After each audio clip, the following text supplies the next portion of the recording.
नमस्कार, आप सभी का बहुत बहुत स्वागत है न्यूज 24 के सोशल मीडिया प्लेटफॉर्म पर। मैं हूं आपके साथ विपनेश माथुर। आप जानते हैं कि मैं हर दिन एक बड़ी खबर लेकर आपके सामने हाजिर होती हूं और वो खबर आपके लिए जानना बेहद जरूरी होता है। आप देख रहे हैं कि देश दुनिया में कोरोना काल चल रहा है और बड़े संकट से हम और आप गुजर रहे हैं। भारत में अन्य राज्यों में ऐसे काफी लोग हैं जो फंसे हुए हैं। उनको उनकी घर वापसी के लिए सरकार ने अभियान छेड़ दिया है और उनको पहुंचाया भी जा रहा है उनके घर पर। लेकिन जो बाहर देशों में भारतीय फंसे हुए हैं, अब उनको भी लाने के लिए एक बहुत बड़ा ऑपरेशन भारत सरकार की तरफ से शुरू होने जा रहा है। और मैं आपको बता दूं कि यह ऑपरेशन अपने आप में बहुत बड़ा अभियान रहेगा। 7 मई से शुरू होने वाले इस अभियान में 12 देशों में 64 विमान भेजे जाएंगे। जी हां, 64 जो प्लेन हैं वो भेजे जाएंगे। इनको एयरलिफ्ट किया जाएगा और इनमें मैं आपको बता दूं कि भारतीय छात्र और ब्लू कॉलर मजदूर समेत 14,800 लोग इसमें शामिल होंगे। 14,800 जो बाहर विदेशों में लोग फंसे हुए हैं वो शामिल होंगे, जिनकी सूची बनाई गई है। और हर दिन करीब 2,000 लोगों को लाने की योजना होगी। इन्हें भारत आने से पहले कुछ जरूरी जो औपचारिकताएं हैं उनको निभाना होगा, उनको पूरा करना होगा। भारत सरकार ने देश लौटने के लिए जो लोग इच्छुक हैं, राजी हैं, उनको सबसे पहले रजिस्ट्रेशन कराने के लिए कहा है और बकायदा सरकार की तरफ से एक रजिस्ट्रेशन फॉर्म जो है रिलीज किया गया है। इसको भरना होगा और साथ ही आपको कोरोना टेस्ट कराना होगा। अगर आप फॉर्म में कोई जानकारी छिपाते हैं, इसको इनकम्प्लीट रखते हैं या फिर अपना टेस्ट नहीं कराते हैं, तो फिर यह आपके लिए मुश्किल भरा होगा, आपकी वतन वापसी नहीं हो पाएगी। गृह मंत्रालय के मुताबिक केवल उन लोगों को यात्रा करने की अनुमति मिलेगी जिनमें संक्रमण का कोई भी लक्षण नहीं होगा। मैं बार बार इस बात पर जोर दे रही हूं कि जो लोग भारत लौटेंगे, जिनकी वतन वापसी होगी, उनका बकायदा कोरोना टेस्ट होगा। अगर वो आप पास कर जाते हैं तो फिर आपको प्लेन में बैठने की परमिशन मिलेगी। और भारत आने के बाद भी आपकी जो जरूरी जांचें हैं कोरोना से संबंधित वो की जाएंगी। और 14 दिन के लिए जितने भी लोग हैं एयरलिफ्ट किए जाएंगे विदेशों से, उनको क्वारंटीन किया जाएगा 14 दिन के लिए और लगातार उनको निगरानी में रखा जाएगा। लोगों को लाने के लिए एक स्टैंडर्ड ऑपरेटिंग प्रोटोकॉल जो है बनाया गया है और इसको सभी को फॉलो करना होगा। You have to follow that. ये बहुत बड़ा ऑपरेशन है। इससे पहले भी एक ऑपरेशन हुआ है, ये दूसरा ऑपरेशन है, लेकिन ये उससे बड़ा ऑपरेशन है। विदेशों में फंसे 2 लाख भारतीय घर वापसी के लिए अब तक जो अपडेट है वो रजिस्ट्रेशन करवा चुके हैं।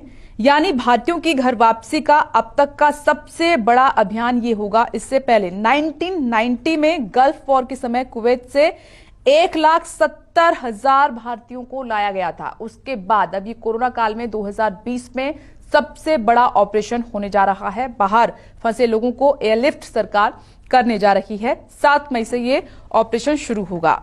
अब मैं आपको ये बताती हूं एक एक करके कि किन देशों से भारतीयों को एयरलिफ्ट किया जाएगा, जिसमें नाम यूके का आता है, UAE, USA, Qatar, Saudi Arab, Singapore, Philippines, Bangladesh, Malaysia, Bahrain, Kuwait और ओमान। ये 12 देश हैं, इनको अभी लिस्टेड किया गया है। यहां पर जो भारतीय फंसे हुए हैं, इन देशों से उनको एयरलिफ्ट किया जाएगा पूरे प्रोसीजर के साथ। उससे गुजरना होगा, हेल्थ स्क्रीनिंग होगी, फॉर्म भरना होगा और इनमें से कोई भी जानकारी अधूरी रहेगी तो फिर उनकी वतन वापसी नहीं हो पाएगी। मैं बार बार इस पर जोर दे रही हूं कि कई बार लोग अपनी जानकारी को छिपा लेते हैं, बहुत चालाकी के साथ निकलने की कोशिश करते हैं, लेकिन यहां पर ऐसा चलेगा नहीं। कितने भारतीयों को कब कब लाया जाएगा, ये तो मैंने आपको बताया कि किन देशों से जो इंडियंस हैं उनको एयरलिफ्ट किया जाएगा। ये 12 कंट्रीज हैं जहां से इनको लाया जाएगा। लेकिन अब मैं आपको ये बताने जा रही हूं कि कितने भारतीयों को कब कब लाया जाएगा।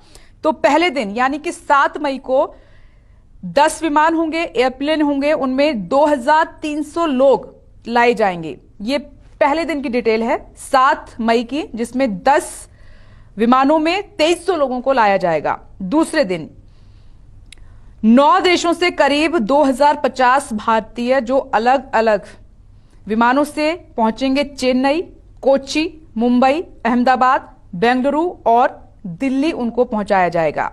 ये 2 दिन की डिटेल हुई। अब तीसरे दिन की जानकारी आप नोट कर लीजिए। 13 देशों से 13 कंट्री, इसमें 2050 भारतीय मुंबई, कोच्चि, लखनऊ और दिल्ली उनको पहुंचाया जाएगा। चौथा दिन, इसमें 8 कंट्री शामिल हैं। 8 देशों से 1850 भारतीयों की वतन वापसी होगी। ये इस तरीके से पूरा चार्ट बनाया गया है कि कब कब कितने लोगों को लाया जाएगा। अब ये सबसे इंपॉर्टेंट है, शर्तें हैं, क्योंकि आप जानते हैं कि जब भी इस तरीके के ऑपरेशन होते हैं उसमें कुछ गाइडलाइंस भी होती हैं जिनको मानना बेहद जरूरी होता है।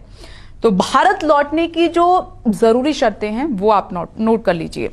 पहला, लोगों को अपने खर्च पर कोरोना टेस्ट कराना होगा। अपने खर्च पर, सरकार इसके लिए कोई पैसा खर्च नहीं करेगी। और भारत आने से पहले टेस्ट सर्टिफिकेट अपने पास आपको रखना होगा, वो दिखाना होगा, वो आपका प्रूफ होगा। दूसरा, सभी लोगों को प्लेन का किराया खुद ही देना होगा। नोट कर लीजिए, कोई शिकायत नहीं होनी चाहिए। ये गाइडलाइंस जो है गृह मंत्रालय की तरफ से पहले ही जारी कर दी गई हैं। ये शर्तें हैं वतन वापसी की। सभी लोगों को प्लेन का किराया खुद ही देना होगा, यानी कि कोरोना का टेस्ट का जो खर्चा है वो भी आपको उठाना होगा और प्लेन का जो खर्चा है वो भी आपको उठाना होगा। और उसके बाद जब आप पहुंचेंगे भारत, इंडिया में आएंगे, तो 14 दिन के लिए आपको क्वारंटीन किया जाएगा, निगरानी में रखा जाएगा।